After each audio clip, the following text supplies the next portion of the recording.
She is sitting straight again. When I brought it here, it was sitting down about 3-4 inches on that side. Reason being,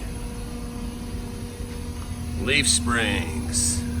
Do not try to replace these by yourselves when you get into trucking.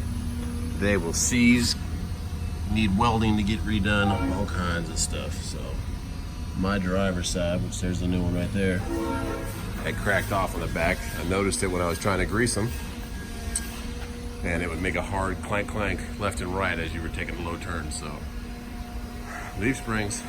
And this is Truck Pro over here in Greenville, South Carolina, off White Horse Road. Good guys, they take care of you. I'm probably the only Volvo they've worked on in a long time, but nice guys, they'll work on anything for you. All kinds of rebuild transmissions and everything in here. Yeah, if you need something done in Greenville, how you doing, buddy? Come to Truck Pro off of White Horse Road. Ask for Charlie or Jeff. Jeff's the service manager, Charlie's the manager.